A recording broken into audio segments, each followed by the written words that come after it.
That's a good answer. Very good. And your time has expired. Thank you, Mr. Chairman. Thank you very much. Senator Ernst.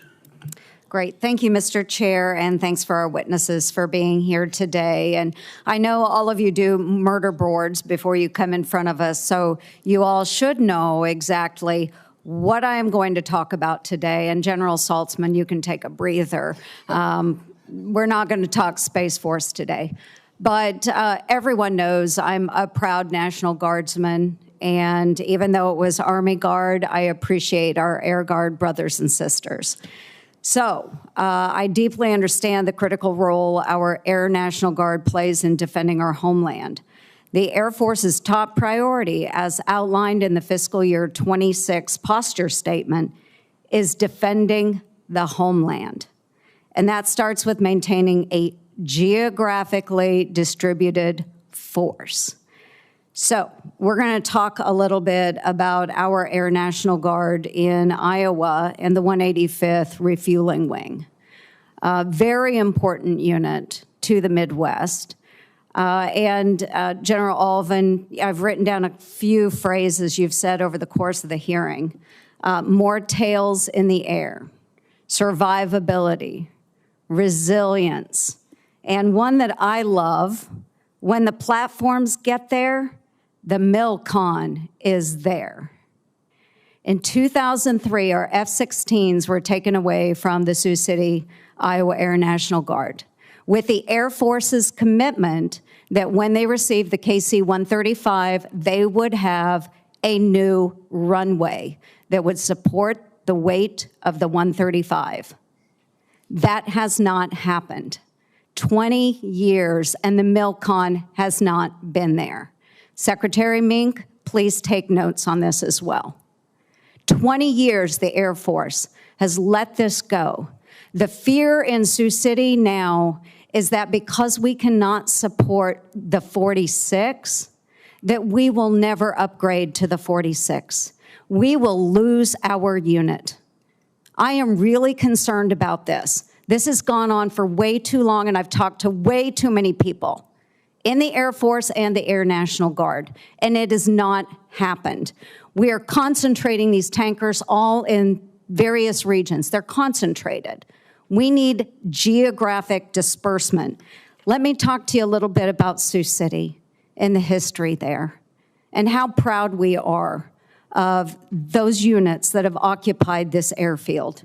And let's just start by saying the name of the airfield is the Colonel Bud Day Airfield. For those folks in the Air Force that don't know who Colonel Bud Day is, you need to go back and figure out your history. This gentleman is a Sioux City native that was awarded the Medal of Honor and the Air Force Cross. And I believe he's probably the only person in the Air Force to have done that. He grew up there and he ended his career in Sioux City. Other folks notable that are related to units that have crossed through Sioux City, Jimmy Stewart, famous actor. He's also a cousin to my great-grandfather. Okay, Louis Zamperini, known for the movie Unbroken. Lieutenant Colonel Kelly Cook, whose remains have never been returned from Vietnam. These are all folks that are connected to this area. We have a proud history there.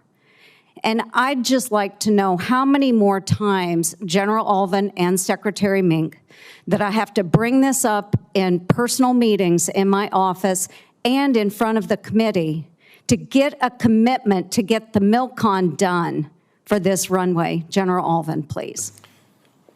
Thank you, Senator Ernst, and also thank you for sort of publicly acknowledging Bud Day as well, because I'm sure there's going to be a lot of Google searches in it. I knew him. He is phenomenal. So when God we first bless spoke him. about this, you and I spoke about this 2 years ago. And I said, yes, ma'am, we're going to do that. And we started working on the design.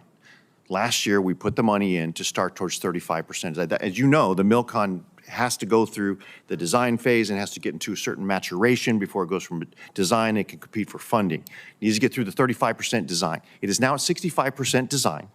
which means I can now, if it competes in the Milcon prioritization with everything else, then it wins. If not, I have the opportunity for it to compete in my unfunded priority list. I couldn't do that until we got past the 35% design. We are now past the 35% design. So I feel like my communications with you have been fairly consistent, and we'll continue that into the future. But can we have a commitment that this will be done? You have my commitment that I will continue to push on this. And yes, I think that's the key, is it's all about the funding to be able to support it. The design work is now, it's limiting any of the obstacles on our path to being able to actually do it. But now we're at 65% design. Thank you, sir. Secretary Mink. Yeah, Senator, as the chief mentioned, at 65% complete design rate, we can now start working it into the ranking for Milcom, and once I see that, I'll make sure I come talk to you about it, Senator. Okay, thank you. I appreciate the commitment today in front of the public, and we look forward to seeing this completed in the near future.